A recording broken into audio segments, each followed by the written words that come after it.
Say what again? Say what again? You're gonna see some serious shit. I'll be back. Good evening, ladies and gentlemen. Critically awesome. Critically awesome.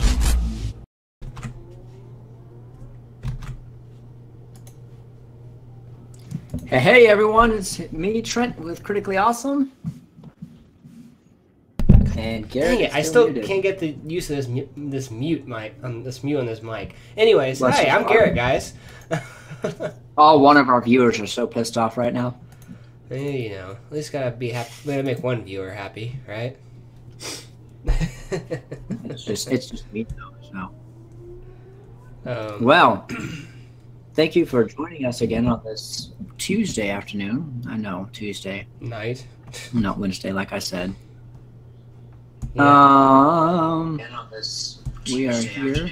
I know, Tuesday Night. Sorry. Continue. Weird, I can hear myself.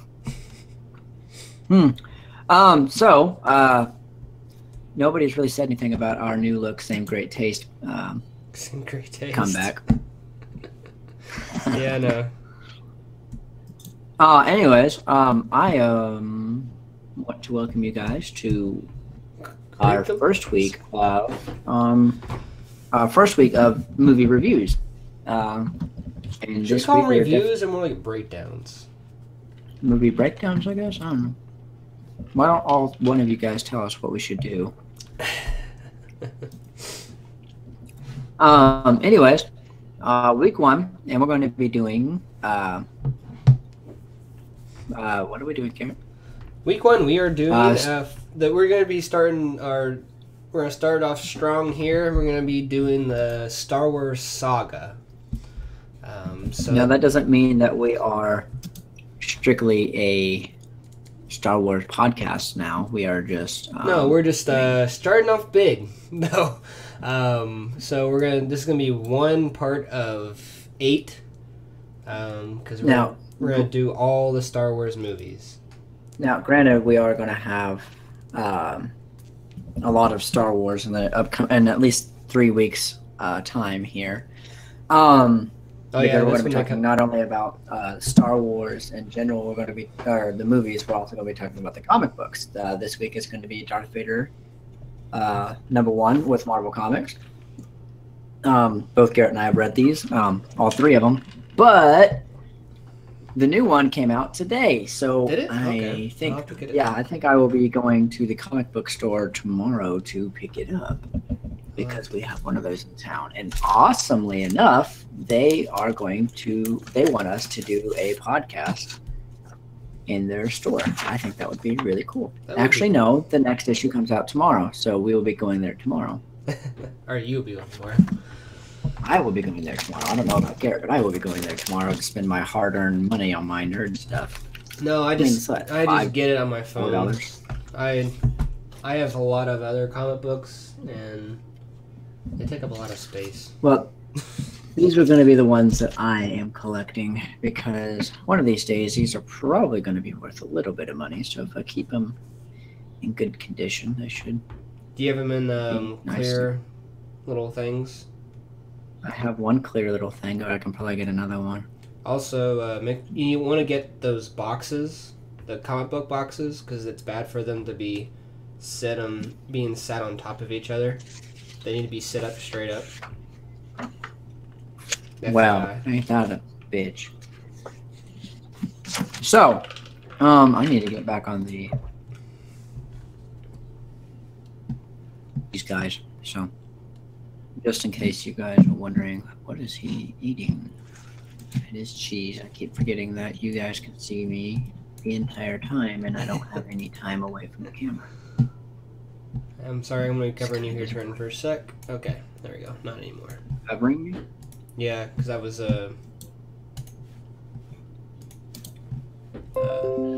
bringing up some stuff, and it was on my main one.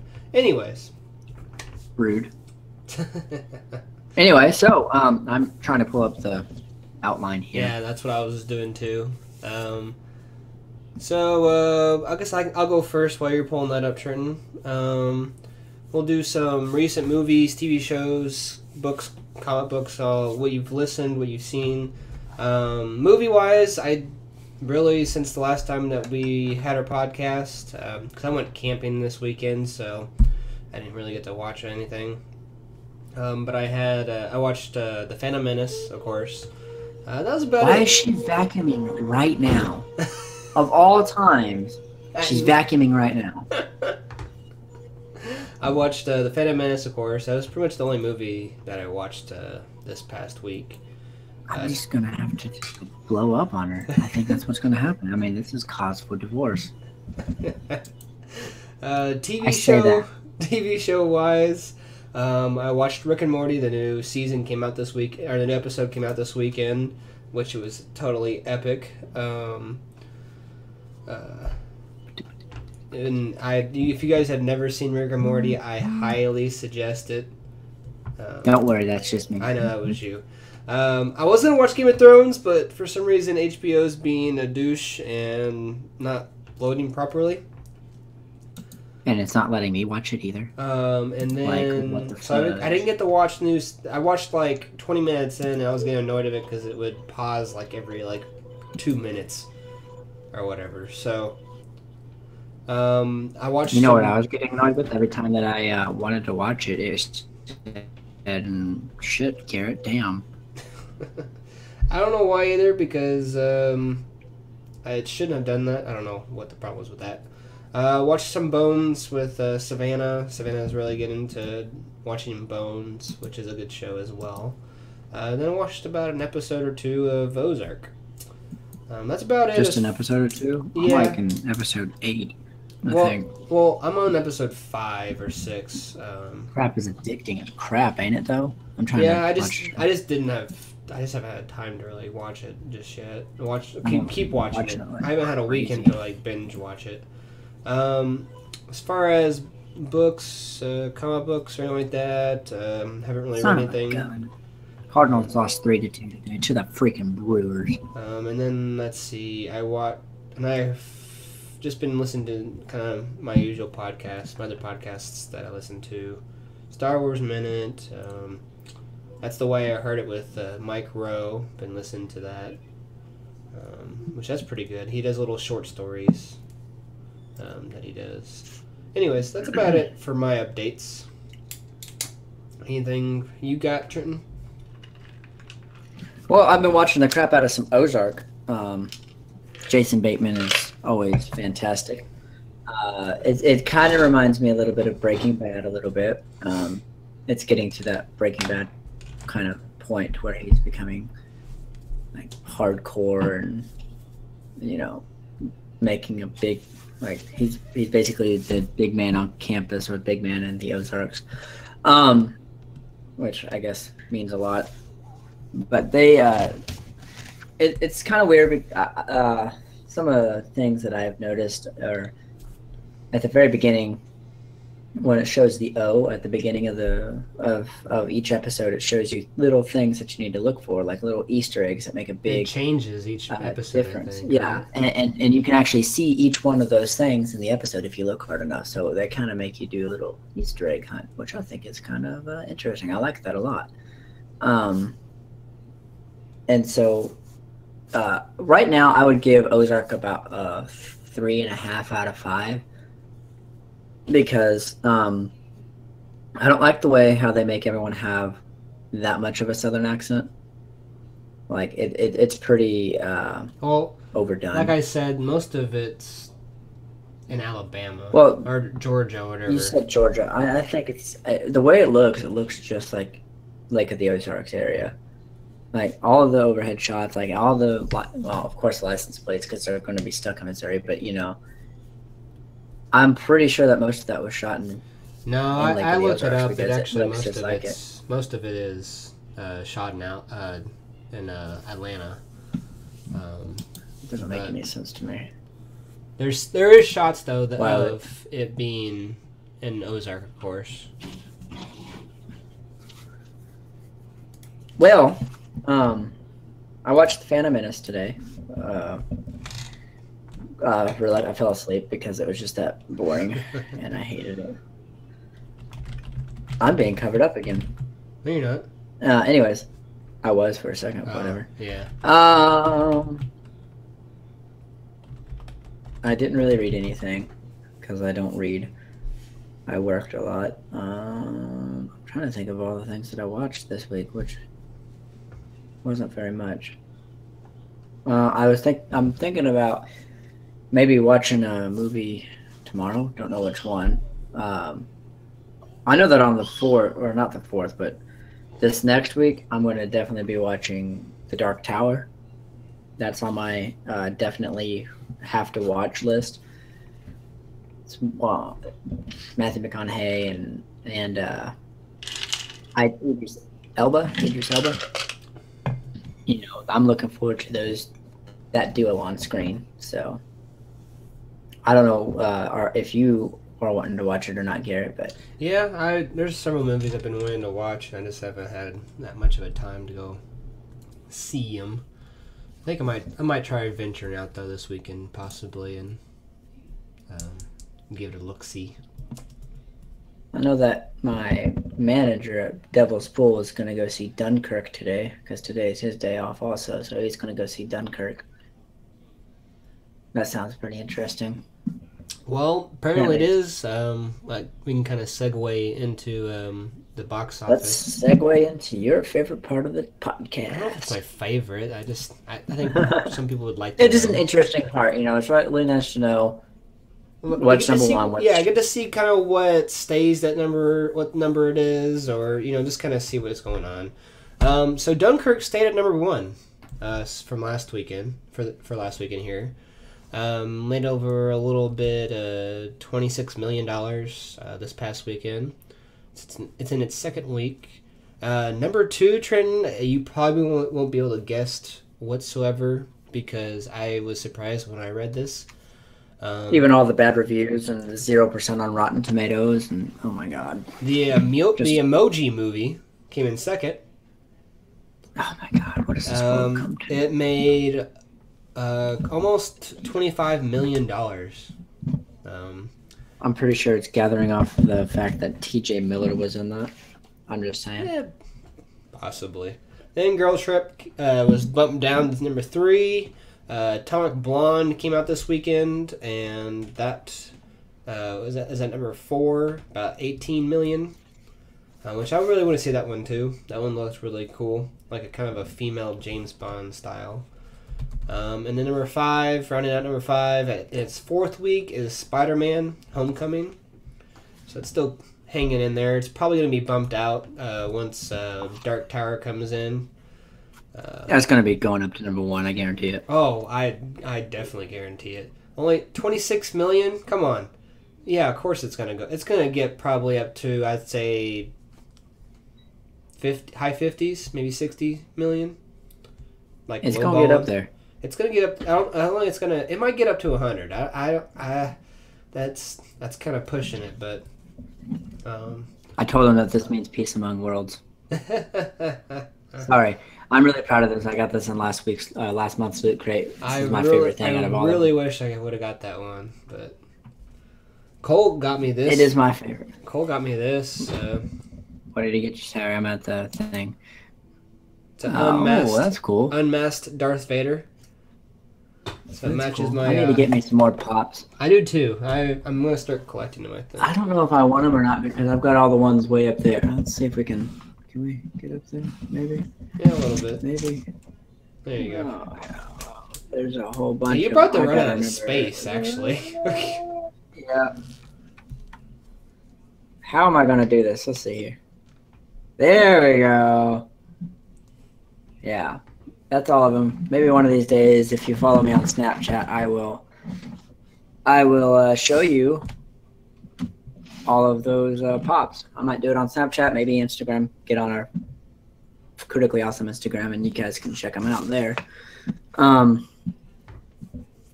But yeah, show like every little bit and piece of the wall that I have here. I am extremely proud of. Also, I think it is one of the coolest features in my house is my nerd wall. This is new. I don't know if you saw the Poison Ivy banner right here. I wanted to make sure that was here because I usually have Miss Wonder Woman. That's my other bombshell. And yes, my wife lets me have these things. She actually encouraged me to get the Poison Ivy one. Actually, my daughter did, and she was perfectly okay with it. So, sorry, rabbit hole. Anyways, we should rename this from Critically Awesome to Rabbit Hole. Yeah, no joke. So like we said, Dark Tower's coming out this weekend. It's about the only movie that's coming out that is worth mentioning, at least. What's this HBO got hacked? So, I found this out by one of my friends today from work. He was telling me that HBO got hacked. They think that the hacker took about 1.6 terabytes worth of data, which this includes a lot of shows and scripts.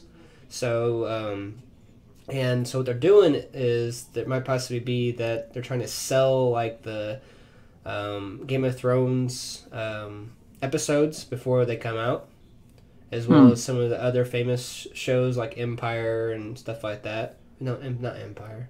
I'm gonna say Empire's NBC, I think. Some other shows. ABC. Anyways, some other shows that HBO has.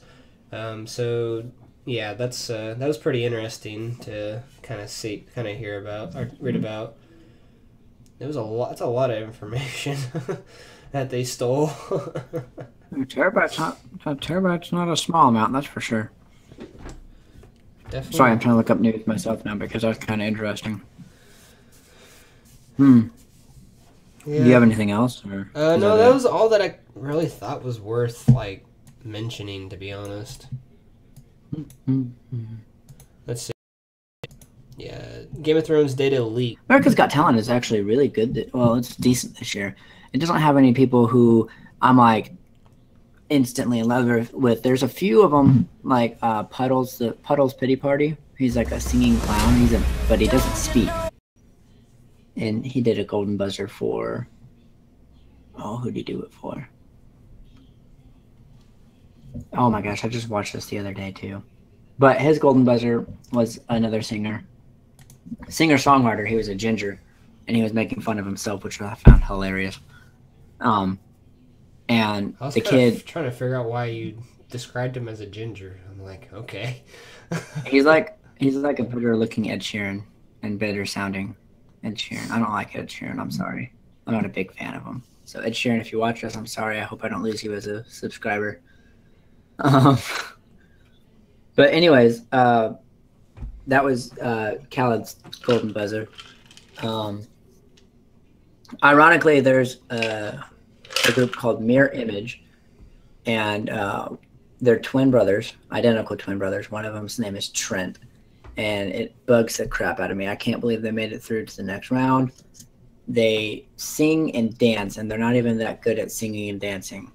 Like, they do sing fairly well, but not good enough to be $1 million act. They're just more hyperactive and funny. Apparently, my wife likes them. I just can't stand them because they remind me of like overgrown children, and they kind of annoy me. Just watching them annoys the shit out of me. Their voices, the way they act, just everything about them. I know that I'm tearing them down, but I don't think that they need to be in America's Got Talent anymore. I think they need to be one of the first acts voted off. Is that bad? Is that bad enough, or was that? Pretty sure that's what the whole show is about. Is for you to belittle everyone. Every little detail about somebody, their lifelong dream. I just want to crush it. Yep, pretty much. But they're doing something more than I'm doing. That's for sure. I mean, I've got a small YouTube channel. That's basically the farthest I reach out. So I say a lot, and that's radio broadcasting 101 is to not say like every 5 seconds, but I do. So see, there I go again. And if you sit there and you actually listen to yourself and you're like, wow, I actually say that a lot, I should really stop because I sound stupid. Anyways. You about said it. So that's you something caught yourself. I almost said it. I did. I'm making sure that I don't say it anymore. I'm going to be working on my My radio voice, 101.5.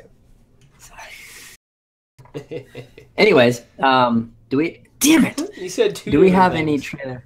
No, I don't think have any trailer? There was no trailers that I could think of that came out last week after we talked about the. I know there was a new one for the Dark Tower, but it was Matthew McConaughey saying how much he relates to his character, for the most part, and then it just showed some new footage of the Dark Tower. I shared it on the Facebook this morning. I know that's my old man coming out of me. Anyways, it's gonna segue. It's gonna be really interesting to see Matthew McConaughey play a villain. He's pretty good at it. Not like he's gonna do a job. That's not what I'm saying. I'm saying like it's gonna be a good change for him because he usually when you see him, he's not playing a villain. Like one of the last things I remember here was going. Oh, that was from Wolf of Wall Street. Yeah, that was from Wolf of Wall Street. Yeah, that wasn't the last thing I saw of him, but that's one of the more memorable ones, which is funny because Leo deserved an Oscar for that also, but never got it. He got an Oscar for something. I think that they were just feeling bad for him, so they gave it to him. Yeah. Honestly, Wolf of Wall Street should have been one of his Oscars, and we went through this before. I still have yet to see The Revenant. Have you seen The Revenant yet? I saw it, and it wasn't that good. Yeah, I need to watch it because I have yet to see it. Leo grunted his way to an Oscar. Let's just put it that much. I don't think he spoke one word of English in that entire movie. I still think he did. I think he did really well. I still think he really did well in Django Unchained. Django was great. I mean, he cut his hand. I mean, then again, he actually got mauled by a bear in. The Revenant. A trained bear, of course, probably, but yeah. It was still a bear. Yeah. But you know what? He's just a really good method actor, and he does really well. I think there's very few movies that are actually bad, like portrays that he does. He might be in a bad movie, but the portray he does is really good. I think there was one that was What's Eating Gilbert Grape, and he played a mentally handicapped child who liked to climb up the water tower. It was with him and Johnny Depp when they were young. Johnny Depp was probably like early 20s, and was this before Romeo and Juliet? Yes, way before that. Even Titanic. He was way before that. He was still a child. Oh, see, I wouldn't have known. That doesn't even count. I'm pretty sure that was one of his first movies, but it was actually a pretty good movie. I've watched it twice, if that means anything, and I have no complaints about the movie. Huh. Okay. What's Gilbert Grape on Netflix? Anything else you'd like to add or anything like that? I think we should go ahead and segue into Darth Vader Volume 1. Main segment. So we're going to go by this page by page. And this is part one of our main segment, which is Darth Vader. And so to be clear, this is also Marvel has done several different series of Darth Vaders. There's also Dark Horse as well, that does Darth Vader series. So this is the most recent Darth Vader series. If for anyone who wants to get on with us on doing this, just get the most recent Darth Vader issues. As far as 1, 2, and 3. Just throwing it out there. Well, it definitely starts off very interesting. You see Darth Vader's. So are we starting from the very beginning here, a long time ago in a galaxy far, far away? Well, we could do that. I mean, but I was skipping over a few pages because it says Darth Vader, Star Wars, whatever. It's called The Chosen One, Part 1. And it says the Clone Wars are over. The Jedi are defeated. Palpatine has become Emperor, finally in a position to bend the galaxy to his will through the power of the Sith. Jedi Knight Anakin Skywalker has fallen to the dark side of the Force, swayed by Palpatine's promise to help prevent the death of his pregnant wife Padme. Skywalker betrayed the Jedi and became the Sith Lord Darth Vader. Defeated by his old friend and former master Obi-Wan Kenobi, Vader was left to die on the volcanic planet of Mustafar. Revived by Palpatine and placed into a suit of cybernetic armor to preserve his life, Vader awakens to learn that his wife has died. Now, for Vader, there is only rage, pain, and the new galactic empire. So right there, that page alone answers a lot of questions. Some people have wondered, did Anakin actually die on the planet of Mustafar? This right here actually says yes, he was left to die, and then he was revived by Palpatine, and then placed in a suit of armor. So now we've got confirmation from Marvel, who's owned by Disney, who owns Star Wars. Segue. Anyways, that Darth Vader did in fact die, and Palpatine used the power of the dark side to revive him. So that is big. Also on the planet of Mustafar is where Darth Vader later sets up his castle. Yes, Darth Vader has a castle. It's pretty BA. We will get to that. See it in Rogue One. Yeah, we'll get to that in Rogue One, definitely. And we'll probably get... The way we're going to... It might get to it in these comics too, maybe. Who knows? Yeah, we'll see how that goes. I mean, that's going to be pretty far down the road. But the way we're going to do our breakdowns of Star Wars is we're going to go 1, 2, 3, 3.5, 4, 5, 6, 7. So. Yep. So it's Rogue a One long is 3.5. series. So it's going to be a long series. Buckle in and get ready for the ride. You say buckle in? Buckle up. Yep. All right, so as Trent was saying, it kind of starts off, if you remember in Revenge of the Sith, at the end, when after that Darth Vader pretty much finds out, Palpatine tells him that Padme has passed. So you hear the big no part. Yeah, so this is pretty much where that starts. Well, it's no. Where are we at? Get over here, you turd. You're good right there. Back it up. There we go. Yeah, right there. Perfect. And then we get there. So he destroys a droid, it looks like. And just look at that sinister smile he's got there. Yeah. That's just pure evil in of itself. And then you see, of course, Padme getting choked to death by her husband, Darth Vader. Now, this next page is a huge no, and he's throwing Emperor Palpatine up against the wall. I love this art right here. This art is amazing in and of itself. I love that. Yeah, That's a really good drawing. A really cool picture. Like, you see pain, anguish. I mean, I didn't think that you could actually see pain in Darth Vader's face, but you can clearly see that he is pissed off and he's sad of the fact that his wife has died because of him. And so that's another reason why, well, we'll get to that later. So he goes about saying, like, you told me you could save her, and he's like, Ben Palpatine's like, well, you chose a different path, and everything like that. That even the dark side could not save her from death. Which, if you remember correctly, that's kind of what put Anakin onto the side of the dark side with Palpatine, because Palpatine promised Anakin to save Padme from dying, and clearly that did not happen. But he says, as in her death, she has given you a gift, and that gift is pain. So, I like how they drew Darth Sidious.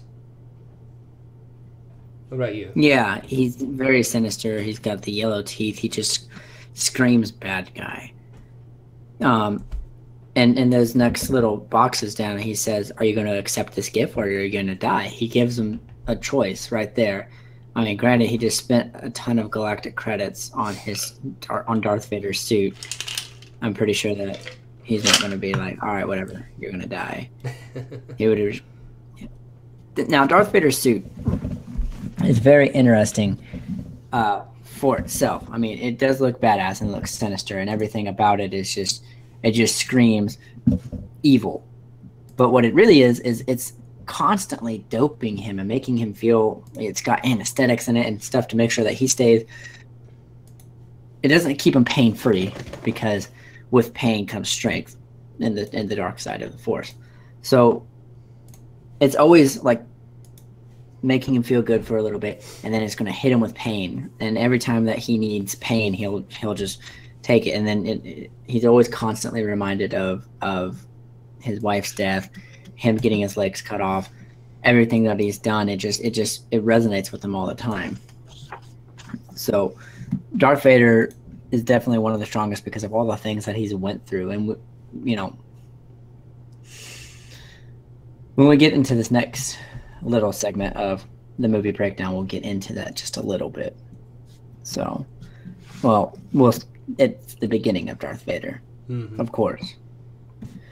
So on this next one, he chooses to live, of course. He gives it to either live or die, essentially. And Darth Vader decides to live. And then there's the iconic good. Like I just that's what I think when I read that. Good. And now he freaking shocks the crap out of Darth Vader for no reason. Oh, I wouldn't say it's for no reason. It's mostly for the fact that him to like pain make him submit. Yeah, basically show him who's the boss. He asks, "Where's your lightsaber, Lord Vader? Use its power and defend yourself." And he says, "I lost it in the fight with Obi-Wan. He took it." And then you hear him scream, "No!" Well, you don't hear him, but in your voice you can hear him, I guess. That blade belonged to another, a Jedi. So here I think he's talking about Anakin. Yes, because when I reread this, that's what I caught. That so if Darth Vader had his lightsaber one back when he was Anakin, he could use that, in which we'll figure out how a Sith Lord's lightsaber turns crimson, which we'll get to that here pretty soon. You are a Sith. And he pretty much just kind of threatens him to say that if you try to do that ever again, touching him with the Force, that he'll pretty much finish what Kenobi could not. So that's pretty epic. That even then, like Palpatine's still like, I created you. I can take you out of this world, essentially. He basically pulled what my father always told me. I brought you into this world that I can take you out. Yeah, which is a possibility because, Emperor Palpatine was kind of a badass. He could have bent the midichlorians into his mother's womb and created Anakin Skywalker himself. There's that theory flying around, believe it or not. What? What theory? That Palpatine is actually Anakin Skywalker's father. Now this is an interesting one here where Palpatine says, "You are my friend, Lord Vader. I hope we never find ourselves in this position again." So it's really interesting he calls him his friend and not like his apprentice or anything like that. You know what I mean? It seems like they kind of grew up together a little bit more because, he's known him since he was a kid, technically. And, he's known Anakin since he was a kid. So, it makes a little sense. He watched him grow up, and he was able to really mold him and be like a father figure to him. Something like he basically had two different father figures in his life. He had Obi-Wan Kenobi, and he also had Emperor Palpatine or Senator Palpatine, who then becomes Chancellor Palpatine. More on that later. He goes on to say, "You think of revenge, you wish to leave, to find the source of all your pain. I can sense it. Set such feelings aside. Your personal vendettas pale next to the needs of our galactic empire. Come with me. I wish to show you something." So he's not saying that it's his galactic empire. It's their galactic empire. Him and Lord Vader are the two leaders of the galactic empire, and they're going to rule it together. And then this next shot you see, I would say probably like the like second hand or the second man of the right hand. Yeah, the right hand man of Palpatine.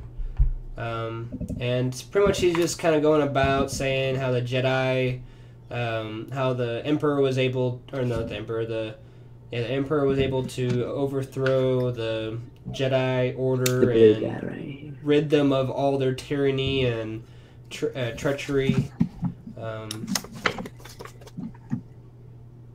Then at the same time as this, Palpatine is also talking to Vader, asking him about, do you know how the Sith's lightsabers are red? And of course, they're not. The Jedi doesn't teach this at all. It goes about trying to explain how exactly that the blades are made, which you can go ahead and Trenton and continue with that. They could not face the darker truth, and they paid the price. A red saber is no different than any other, except it has been made to bleed. Now, basically, this is huge. Nobody knew before this really how or why a red or a lightsaber was red. How the Siths are red. Why were they red? Why weren't they green or blue or purple, like all the other ones? And so it goes back on to say with basically Palpatine's PR person, the Jedi are gone. The Emperor saw through the Separatist plots, their lies. He survived the attempt and assassinate him. He survived their attempt to assassinate him, and now, at last, we are safe. Then it cuts back to Vader and Palpatine. He says, the crystal from any Jedi saber will do. As you know, the Kybers are alive in their way. Like any living thing, they can feel pain. So it's saying that the Kyber crystals they have feelings. They feel pain, they feel happiness. So if you're with a Jedi, if the Kyber crystal's with the Jedi, since it chooses its mate, or it chooses its Jedi, the Kyber crystal does. You'll learn that in Jedi, in Rebels. Star Wars Rebels. They go into this Kyber cave, and they each have to go through a path and trials to find their own Kyber crystal. Was that Rebels? I thought that was Clone Wars. I know Clone Wars did that. Ahsoka took them? I think that might have been Clone Wars. Yeah, Ahsoka took Yes, that was Clone Wars. Yeah. Which is basically canon. They said that's not actual, but I like that idea better. It makes more sense. So the Kyber crystal chooses you. And so it bases itself off of its personality to your personality, and then it kind of just links itself with you, and that becomes a part of you. That's why every time in all of the movies it says that lightsaber is not just a tool, it is a part of you. It is your lightsaber because of that one particular Kyber crystal. And so it lights up to the way that your personality is, basically. So if Kyber crystals can be made to feel pain, that's where they turn red. And then, it's the color of your rage. Yeah. And then at the same time, of course, his right-hand man is having the stormtroopers put in a bucket full of lightsabers from, of course, the Jedi that have fallen. What else? Doesn't that lightsaber right there? Doesn't that kind of look like? It looks like Which one? one? Oh my God, the one that his right-hand man is holding up in the air. It kind of looks like Qui-Gon Jinn's lightsaber. No. If you look at, because we watched that and that doesn't look like it. Qui-Gon Jinn's is completely black. I don't know who that looks like actually. Well, maybe Anakin's old one before he got his. It kind of looks like Anakin's a little bit. He's had several actually. He's destroyed several lightsabers, which we'll find out throughout this whole prequel thing. And so it's kind of funny how, like, even his right-hand man doesn't really understand the whole plan of what Palpatine has for the Galactic Empire. Because, like, his right-hand man says, we're entering a new age of freedom. And then he throws it in, and then Palpatine's like, freedom? Ha! None of them understand it. None of them but you and I. So it's kind of interesting to see that. Even someone so close to Palpatine still doesn't really know the full plan as far as what he actually He asked, and continuing about the lightsaber, he says, do you understand, Lord Vader? He's like, yes, you could have given me any of those lightsabers to corrupt, even Yoda's, but you did not. Because the lightsaber of a Sith is not given, it is taken. And also, we also see the kind of the raw power of the kyber crystals as the sabers are burning. And it kind of looks like the Death Star. Which probably where he got the idea. Well, actually, they got the idea in episode 2. Technically speaking, they already had that plan, but yeah.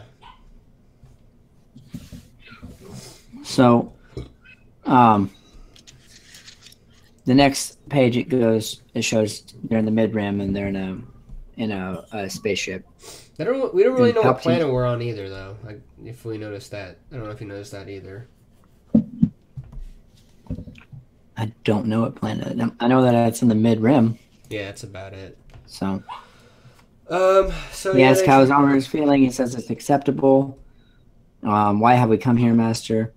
I need your help, Lord Vader. I have very high hopes for what we might achieve together. But first, you will need your lightsaber.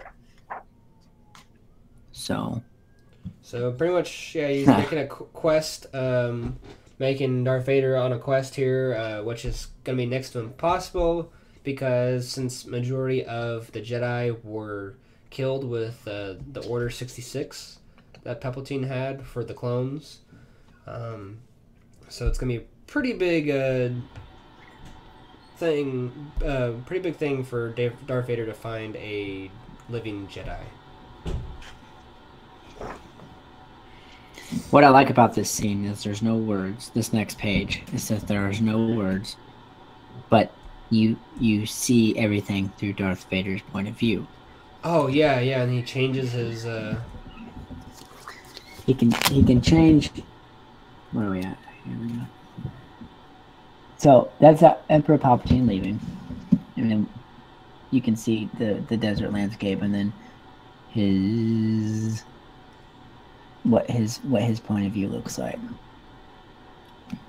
And I think that is extremely cool. There we go. And we see just everything. And it's kind of I could see a movie getting made out of this. So, and that's something that I would want to see in a movie. And so this next page, it shows the people who stole the ship. It says, would you look at that? What a beauty. They're just laying there in the desert too. Yeah, so you have some scavengers that took Darth Vader's ship. And then they get a rude awakening. Yeah, they get... Darth Vader uses the Force. He's like, that ship, it's mine. And then they say, kill him. And not gonna lie, this little scene right here, he looks pretty majestic. I don't know about you, what you think, Garrett, but look at that. Yeah, they flying pretty... That's majestic AF. It's also, you can see that he has no fear and does not care, because he just jumps right in. He thinks he's stronger than anything out there. You know, there's nothing that can stop him. Yeah. I mean, even he gets hit. He gets hit by a laser bolt. Yeah, he gets hit, and the guy's like, "I got him!" And then Vader pushes him off the edge with the Force. That was pretty funny. I thought when I read that it just like, whoo, he's gone, and he just like pretty much just crushes everyone else and with the Force and. And then that last scene right there. Only this. What do you want from us? He says, only this. Which is his death. That is amazing. That is some awesome art. This comic right here has been rated 10 out of 10 by me. There's a little mini comic that's Yeah, I read that. The little bot, the little roll around bot, trying to please Darth Vader. That was pretty funny. All right, well, that was anything else you have to add to that, Trent? I love this comic. 10 out of 10. Next week, we're going to go into comic number 2. I'm really looking forward to that because that is a very interesting one. We get to see more of the personality of Darth Vader and everything like that. I'm not going to get too in detail. What I'm really looking forward to is number 3. Oh, yeah. I'm really looking forward to talking about that one because there's so much in that little book, character development wise. So that is going to be an amazing comic. That one in itself is going to be that third one is so far my favorite. Yeah, I liked it a lot in this series. Tomorrow we're going to be getting the new comic, new Darth Vader comic. Really looking forward to that. Really, really hoping that it's on the shelves tomorrow. I'll be pissed off if it's not. So now on from the Star Wars comic onto Star Wars Episode 1, The Phantom Menace. Yes. I give this one a 0 out of 10. Actually, no, I can't take. I take that back. There's some. I watched it today with an open mind, trying to watch it with an open mind. Couldn't get past Jar Jar Binks. Yeah. All right. So... But I was looking at things in a different mindset because you guys know how much I absolutely hate this movie. Almost as bad as Episode 2, which we have to review next week, and I have to force myself to watch that movie. That's gonna be anyways, animal, I think. But...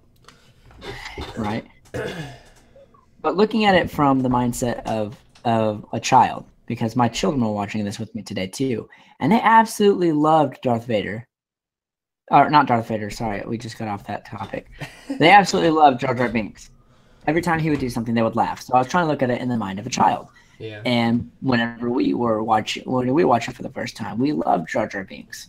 Yeah, which I mean, that's true.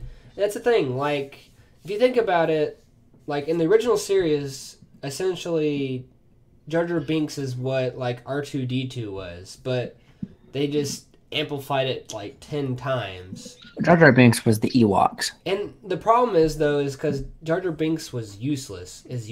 He does not do anything for the story nor anything like that. You can take him out and he wouldn't change the story whatsoever.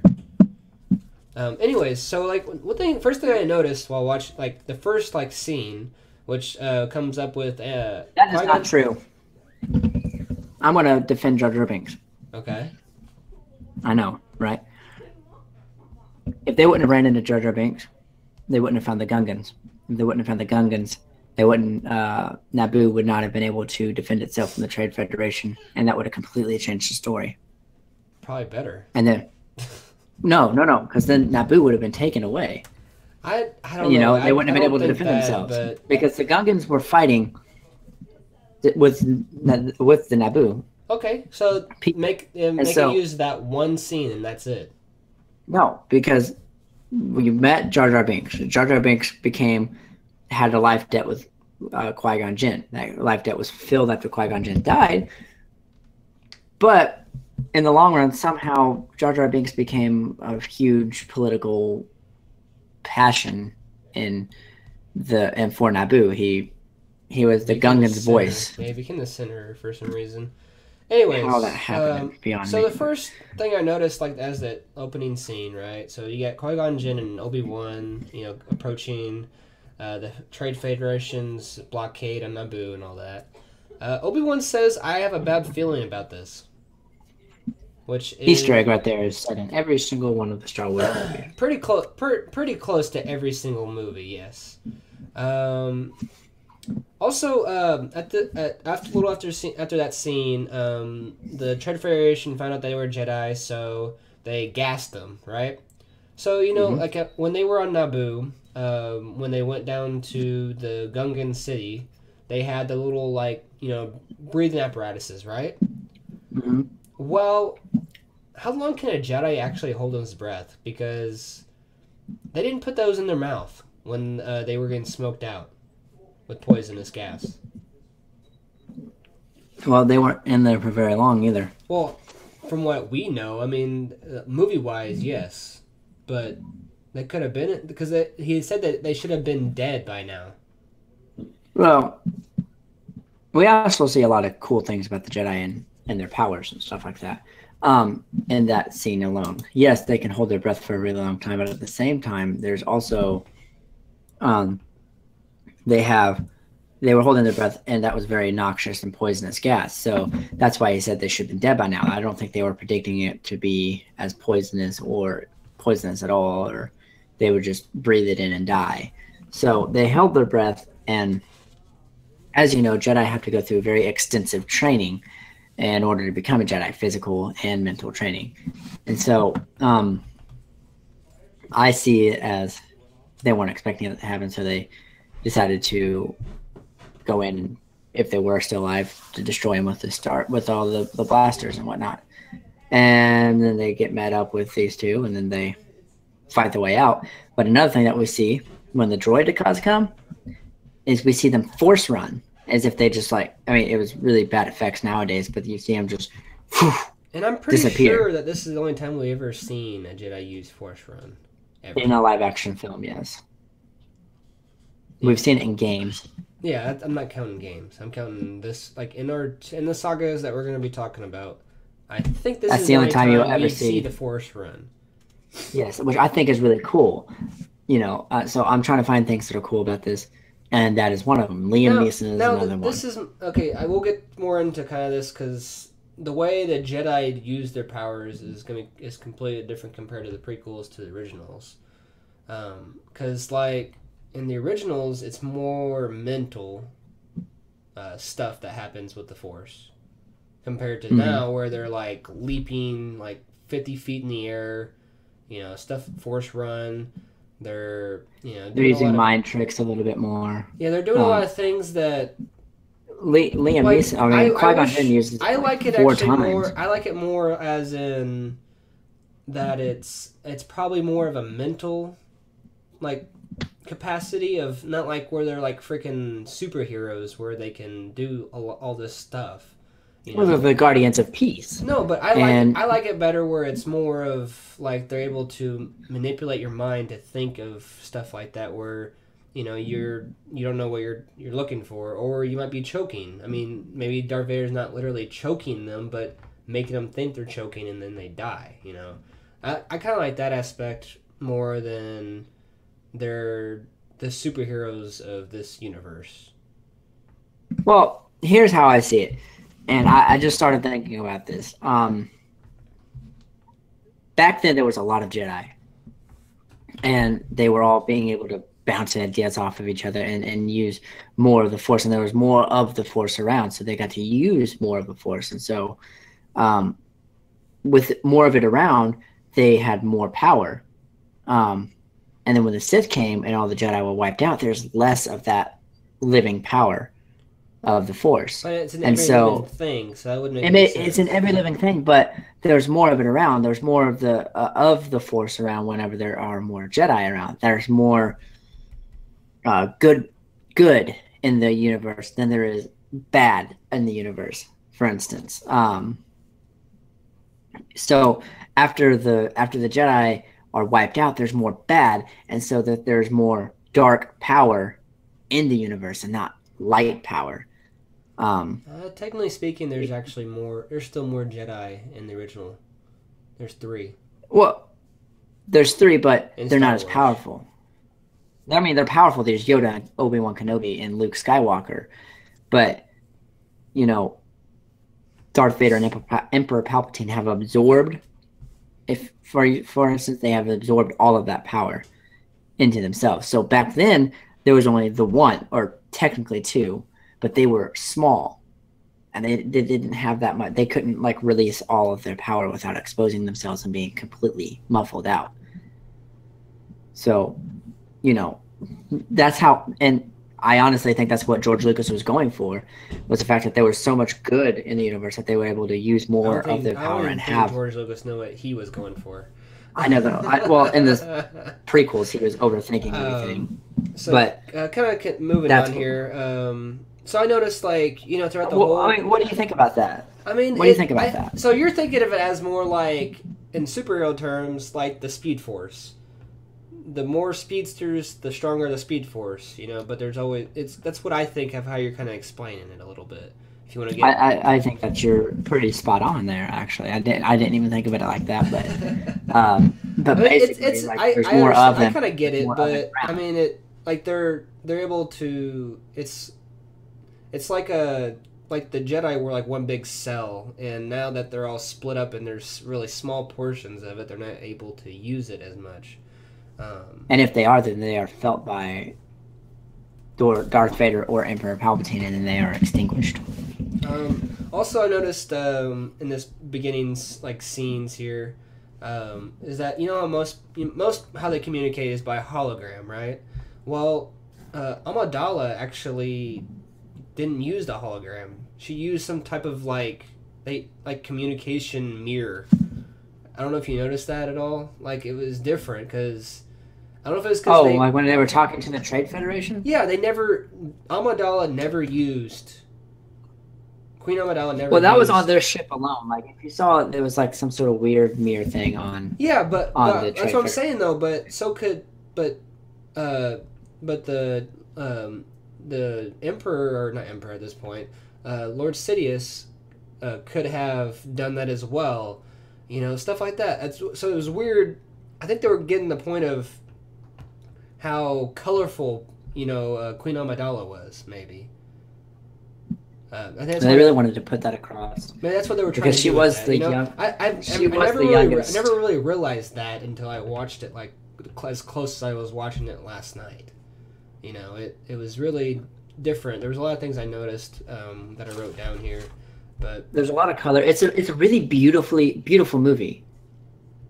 Like, just scenery wise, it's beautiful. It's all freaking CGI. Of course it is. Not all of it though. Not Majority all of of it. it. They actually go. Well, a lot of the filming part of it is, but like most of the landscape shots and a lot of they went to more locations in the prequels than they did in the originals, believe it or not. And they just went to some of the most beautiful locations in the world to film for Naboo. Naboo is one of the most beautiful planets there is in the entire,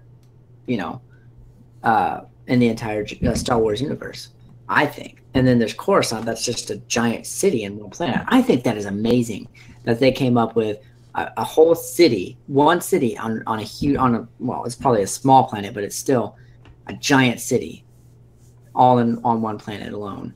Did they really come up you get by to see themselves, though? Because, I mean, Fifth Element had that, too. Where it was, like, city built up so high that it was just a whole planet full of city, you know? Oh. Because Fifth Element had that. I'm trying to think it. Well, I'm pretty sure George Lucas had it thought of, and he was just waiting for it. And that's what he told, if you would listen to some of the interviews before, because I watched some of the bonus features that I have on mine, and he waited for the right time for technology to catch up to what his ideas had.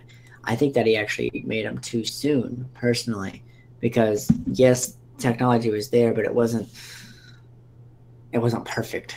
Because now, if you look at Jar Jar Binks, you can just tell that he was forced into the screen because he's not very fluid. He looks really fake. He's too and you clean. can tell that it's he's computer too animated.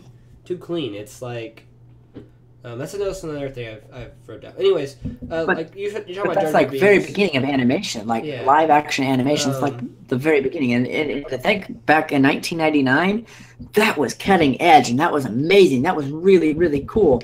Nobody's really ever done that before, except for like maybe Who Framed Roger Rabbit, but it wasn't as lifelike as what Jar Jar Binks and the other Gungans were. At the same time, that was the Matrix.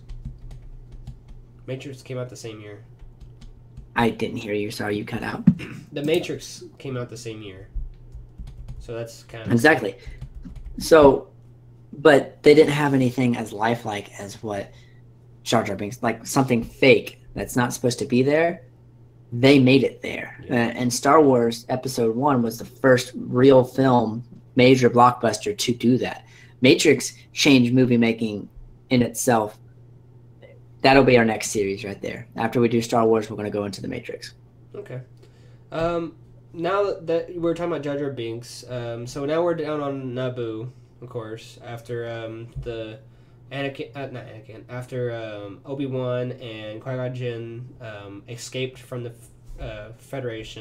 Trade Federation. Jar Jar Binks actually, okay, so if for anyone who wants to know that we're watching the Blu-ray DVDs here, so if you want to watch with us, that's what we're watching. Jar Jar actually looks worse with remastered Blu-ray for some reason. I feel like he even looks more out of place. Which, because I can't quite remember how the original Phantom Menace was, but I feel like he wasn't that just pop. I mean, like you were saying, he's just not even looks like he's there. It looks like if they were to do a remaster, I think that they would have to another remaster. Of course, they would have to try to fix him and make him look a little bit more lifelike to today's standards. Because back then it was perfect. Nowadays it's I just noticed now with the Blu-ray and everything like that, he looked so much worse, and just it did not match the way the story was going with this. Also, I noticed after they escaped, they went down to the Gungan city and all that. Boss Nass is actually, I think he's worse than Jar Jar sometimes. You just can't stand Boss Nass either? No. Surprisingly, he's actually worse than Jar Jar. Animation-wise, or just... Talking. Actually, I listened to this book on Audible, too, by the way. And actually, there's quite a bit of storyline that is not in the movie that actually would have been pretty nice to have, I think, in it. I see a huge, they really went on the Jamaican culture, I think, with the Gungans. They've got their accents are Jamaican. And they're very low-key, they're very kind of happy culture, too. I don't know if you noticed. They're happy, but they're also, to themselves. Yeah. They don't really want any outsiders at all. So... I don't know if that's how Jamaicans are like. If we have any Jamaican viewers, if you could let us know, that would be cool. I just realized that we're on podcast 40. Holy crap, that's cool. Also, I noticed when they popped out after being in the Gungan city, they popped up next to Naboo, which is the first time we get to see the city of Naboo. Or the city in Naboo. I don't know, is Naboo the planet or is it the city? I can never remember. Naboo is I think it's just all one thing. It's kind of like Alderaan. They don't really explain very well as far as if it's a planet or a system. It looks like Venice, Italy, there on the water, doesn't it? I don't know if you can remember. Kind of. It's because it's you have a lot of waterways, kind of like streets. In the lower sections, by the water there. I kind of just thought that. Also, everything's so shiny and clean. I like the ships in this movie also. They're just too shiny. There's nothing. They're just clean. They're not used in any way. They don't seem used. So it is in Italy. The Naboo was filmed in Italy. Oh, that's probably why it looks like Venice, Italy. They did the real Theed Royal Palace Strand, where Padme relaxed with Anakin at the lake retreat while visiting her home in Theed. Interesting. So, the place where Padme is from is called Theed. Let's see. That would be episode 2. So we are kind of jumping ahead, but yeah, that is. We'll talk about that part. So they get to Naboo. They are trying to get to Queen Amidala. And then the Trade Federation decides they need to attack Naboo. And they send down troops. Qui-Gon Jinn, Obi-Wan, and the royal court pretty much just narrowly escapes. But of course they had some damage to their ship. So they needed to... The closest system was Tatooine. So they go to Tatooine. They meet a young boy named Anakin in a junk shop, a Watto's shop. I don't know if you noticed this, Trent, but in the back part of Watto's shop, there was a protocol droid that looked like C-3PO. Like, gold and everything. It's probably the same style of protocol droid. Yeah, it was just kind of funny that I saw that. Because, like, in the older... the originals, there was some stuff like that where you see kind of like an R2 like style droid, same color and everything. So I thought it was just kind of interesting seeing that in the background. Also, I was kind of curious... I don't know if you noticed. Sorry, go ahead. Go ahead. I was kind of curious too, why does Jar Jar with Qui-Gon Jinn and Padme? He's their guide. No, well, guide to what? He's never been to Tatooine. Oh, well, he was a life and he just wants to see the world too. I guess. But he just causes issues wherever he goes. Well, that's Jar Jar Binks for you. Yeah, pretty much.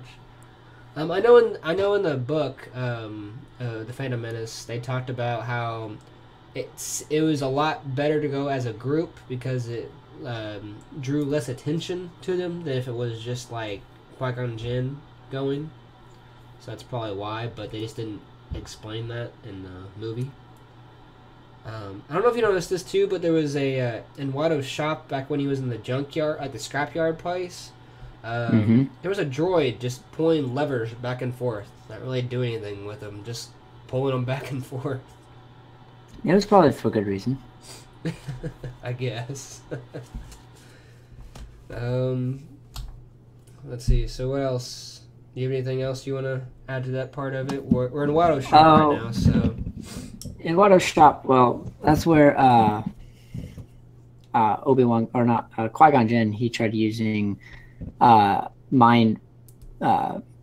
using the mind trick on Watto, and then we find out that he can't use the mind trick, that, you know, it doesn't work on everybody, it only works on the weak-minded, which we find out later.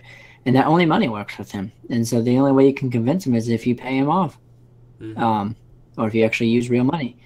So Qui-Gon Jinn finds out that that doesn't work for everybody. So that's something I thought that was pretty interesting, is that while he tried to use money in the trick, it didn't really work for him. So... so we end up being that Qui-Gon Jinn can't get the part because they only have Republic credits, which Watto will not take. So they have to try to figure out what to do. So Anakin takes them all back to his house. Quick question. Because of a sandstorm. Yeah, because of a sandstorm and everything. And then he shows Padme his protocol droid, C-3PO. Do you think Anthony Daniels is actually in that? Yeah. I think it's a suit. It looked like a suit because it didn't look like anything. It didn't look CGI to me, at least. It might have been a really rough replica, like actual robot. I don't know. I don't think so. I think Anthony Daniels probably was in there, but that was a kind of a weird question because it looked like it was like a, you know, not finished robot, of course, but during this scene we also get to see our first glimpse of Lord Sidious's young apprentice, Darth Maul. And the only time that he such an underrated character. And the only time he actually talks throughout the whole movie. He's such an underrated character, and then during the cartoons, he's such an overrated character because they brought him back to life because why not? Yeah. Which I thought they brought him back to life pretty cool. Yeah, I think they did pretty in good a pretty with cool it. way. I think they did pretty good with it, I thought. So like Qui-Gon Jinn was talking to Anakin's mom. So they had like a dinner and everything like that, you know, stuff like Anakin was, you know, asking about why they were there and that was Qui-Gon Jinn a Jedi or not, stuff like that. And I was just kind of curious, what if Anakin actually lived on a Republic planet? Because he would have been. He would have been, you know, plucked up, you know, around like 5 years old or whatever. So it was just kind of interesting to think of that. What would happen if he started at a younger age than like 11 or 10 or whatever he is right now? I think that they would have found him, and he probably would have had a different upbringing. He probably wouldn't have been so moody because he would have been away from his mother a little bit more. Yeah. We probably would have still been moody, but you know. Also, I don't think this that is he would where have we been learn as...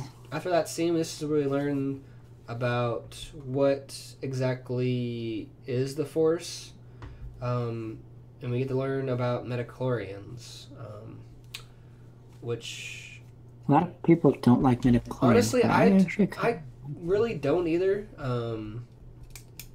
You don't like them? No, I kind of like the whole mystical vibe of the Force, not the scientific version of it.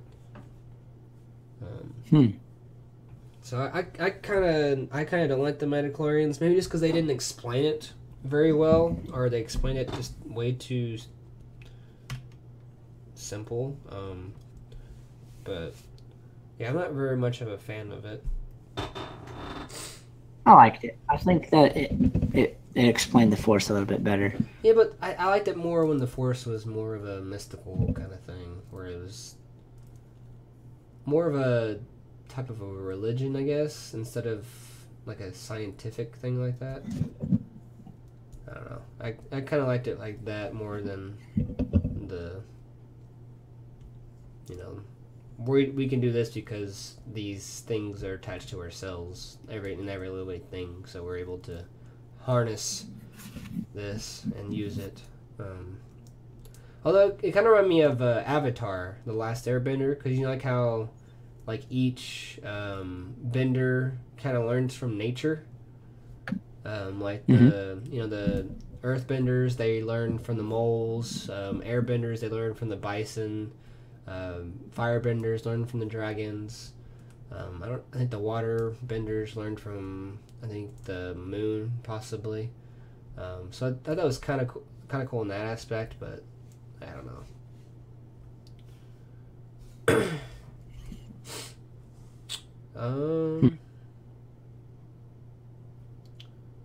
Anything else?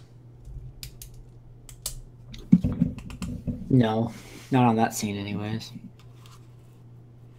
I just thought we were going to like quickly review the movie. I didn't think we were going to go scene by scene. Holy shit. This isn't scene by scene. I actually skipped quite a bit. We're not even walking through the movie. Let's see. My personal favorite. I like the Naboo ships, like the ones when they go out into the space. I don't like how it was set on autopilot though.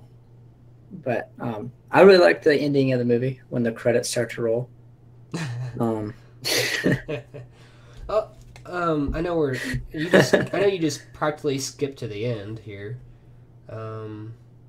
There's not much in between. I mean, yes, he gets taken away from his mother. Then there's the pod race, which, by the way, sounds really cool on my soundbar. Yeah. I felt it in the floor because that's where my amp is. It was amazing. I also noticed that's that, really cool. Why is Anakin's pod racer so much smaller than everyone else's? I don't know if you noticed that.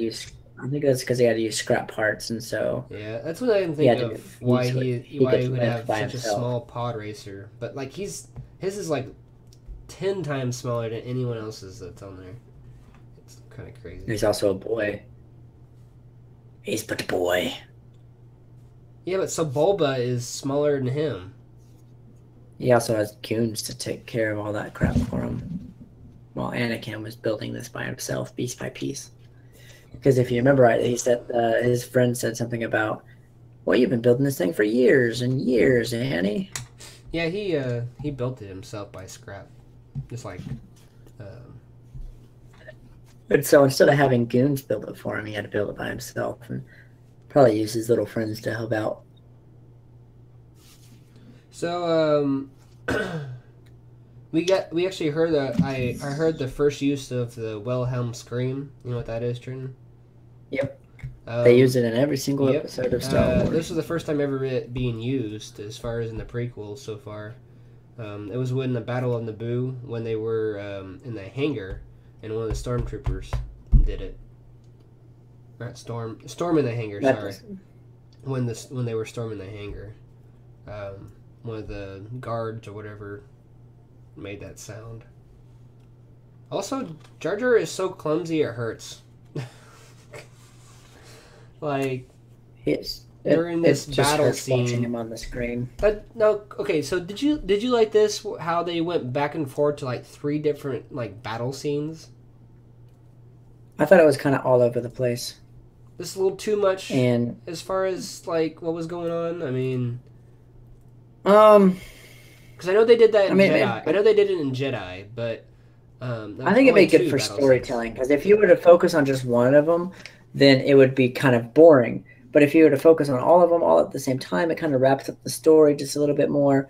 It saves screen time, and you also kind of get different angles of the battle between, in one scene. So I kind of like it, actually. Actually, there's 4 scenes, technically. Because there's the lightsaber battle. Then there's a battle that Padme does. Yeah. Then the space battle, and then the Gungan battle. Yeah. So there's a lot of battles. If they would have focused. Speaking of lightsaber battle, let's go to that one. That's probably the most exciting part. That is the part. most badass. That is my second favorite lightsaber battle in the entire Star Wars trilogy. What's your? The first would be Obi. Huh? What's your first? It should be first. No, what's your? My first is Episode 3. I think my first is probably in Empire. Between Obi-Wan and Anakin. When Jedi and when Darth Vader and Luke fight. That's a third one. It's a good one. It's more revealing, and it's got a lot of story to it, where a lot of it wraps up. But this is the second favorite. My favorite musical score, that's for sure. That is the best part of Phantom Menace is Duel of the Fates. John Williams knocked it out of the park with that. That's really the only good thing about the prequels, all 3 of them, is that John Williams did an amazing job. We'll get in when we get to Episode 3. Then I can definitely pitch on why this is my favorite prequel movie, and it's one of my favorites. It's one of my favorite movies out of all. It's right now my list goes Empire, Rogue One, Jedi. I'm surprised you like Jedi. Star Wars. I like Return of the Jedi. Even with the Ewoks in them? Okay, so it's Empire, Rogue One, Star Wars. Then it's Episode 7. Then it's 3. Then Jedi. 3 is my favorite because Jar Jar Binks isn't in it as much. Yeah. He doesn't speak at all. All right, so yeah, this is actually a really cool scene because this is the first time we actually get to see double lightsaber. Jedis get to fight. Like, this is the first time in the prequels hardcore getting to see the fight. And second time in the prequels with the Jedi fight because early on Tatooine. Yeah, this is when that's when they first meet Darth Maul. And that's when they find out about Darth Maul and that there's a dark force in the galaxy. Yeah. Yeah, it was really interesting to see that. I liked the choreographed fighting. As far as a lot more movements. It's more of a martial art style. Yeah, it's more martial art style, which I like. It's more high energy, energetic. It's crazy. It's just so much on there, and you're just like, oh. Especially when you're watching it on the big screen, and as a child, of course. I watched it in 3D. Also, I spent money to go watch this movie again in the theaters, just to see it in 3D. I know what's wrong with me. Then they didn't do the other ones in 3D at all. I was so mad because I was expecting them to do that too. I would have paid money to even see Attack of the Clones in 3D. I know, but still, I would have threw money at take my money. I want to see this in 3D. But the lightsaber battle in 3D was actually really cool, and so was the pod race. So in this scene, though, we get to see how powerful the Sith is, because he's able to take on 2 Jedi Both at once. Jedi. And then kill we get to a them. point where the Jedi are separated. Qui-Gon Jinn takes on Darth Maul by himself. He does pretty good for a while, but then actually ends up failing, which then ends in Qui-Gon Jinn's death. Great acting by Ewan McGregor in this scene. Yes. Yeah, Ewan You feel his McGregor. pain. And I also noticed that this is the point where Obi-Wan actually starts using anger to fight. And that's how he was... that's why he was able to overpower Darth Maul, because he would use emotion. So I think that's another reason why Anakin Skywalker failed, because he learned to fight with emotion through Obi-Wan Kenobi. Yeah, because Obi-Wan was definitely not a conventional Jedi Knight. He was basically a part of the New Order. Yeah, he was the very beginning of the New Order. He used anger, and which helped defeat Maul.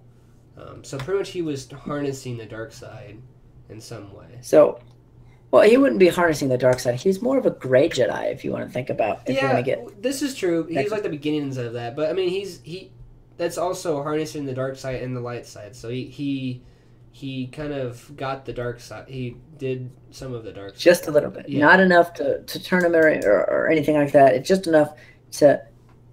I mean, he used his emotions, yes. So, would it be hate? No. I think that or anger. I think it was just more of, well, yes, he was emotionally attached to Qui-Gon Jinn. It was his master. It was his best friend. So, yes, he was a little ticked off at the fact that his best friend just died in front of him. So, he's sad.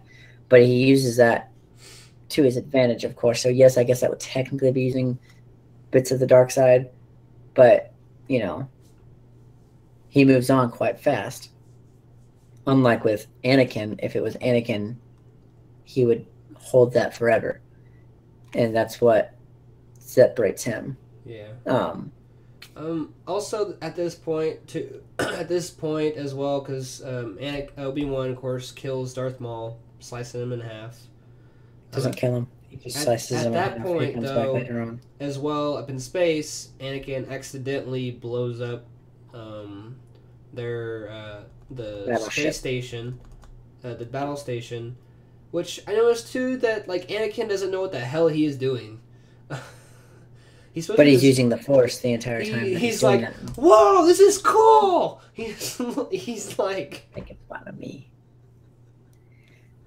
Sorry, Tiffany walked in and she started giving me a face. Oh, it because I started saying using the Force. I am so sorry that I smiled at you. I thought you were making fun of me. Hey, you can come back if you want to listen in. It was I love you too. It was kind of funny to see that, because he's supposed to be this really good pilot, and it's like he doesn't even know what he's doing, as far as he's like, "Whoa, I didn't mean to do that," kind of thing. And well, he's a kid, so the only thing that he knows is pod racing. No, but he knows how stuff works. He's pretty smart when it comes to stuff. He may be pretty. I mean, he's no Ray, but he's pretty smart when it comes to that stuff. Yeah. You're right. Ray is. So after all this happens, the Gungans win. Naboo is free at last. Stay. A knight's funeral for Qui-Gon Jinn at this point. Which makes me wonder. I thought that was kind of cool. You get to see the Jedi funeral, but why didn't, since Qui-Gon Jinn knows how to go into ghost form, how come he didn't just disappear? Kind of like Obi-Wan, like how Yoda. Obi-Wan did. Obi-Wan and Yoda. They both just kind of disappeared. Yeah. Why didn't Obi-Wan learned that from Qui-Gon Jinn? Yeah, but through the Force. Maybe at that point he didn't know how to. He learned it from being in the Force. Probably Yoda was helping him trying to get contact back. I don't know. That's kind of a good point. At this point too, we are also Yoda explains how the Sith work, like one master, one apprentice. No more, no less. Yeah. They kind of talk about that. They were trying to figure out if Maul was the apprentice or master. Also, I noticed that how the hell is Anakin's hair long enough to freaking be put in a braid in a ponytail at this point? He has a small probably ponytail. An extension because I think it's kind of an extension to show that he's a Padawan, because all Padawan learners have a little extension, because Obi-Wan had one. At this point, too, he doesn't have one anymore, because at that point he was granted Jedi Knight. Master. No, Jedi Knight. He's not a master at that point. Well, he's training Anakin. Yeah, no, he's a master to Anakin, but he is a Jedi Knight. You're only a master when you're on the council. He was on the council. He got on the council. Yes. He was on the council by episode 2. At this point in the movie, he is not a master.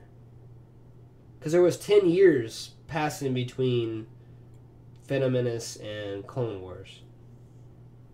Or Attack of the Clones. This is going to be a fun episode next week. Yeah, I know. Also, I noticed that Frank Oz, which he is the voice of Yoda, now we're at the movie ends, we're done. Anthony Daniels, Kenny Baker, and we're after Liam Neeson and Ewan McGregor and all that, which these people have been in Star Wars since the beginning, except for Frank Oz. But so it's kind of interesting to see that they weren't in the top lineup. So, which most of these people though were people in either costumes or doing something else. So makes sense, I guess. Well, that's the end of the movie. I think that was pretty good. I like that a lot. I'm definitely looking forward to doing this again next week, trying to play devil's advocate and see the good stuff in a terrible movie. I hate Attack of the Clones more than I hate the Phantom Menace because it's so long out and boring. But this is where we see bitchy Anakin really bad.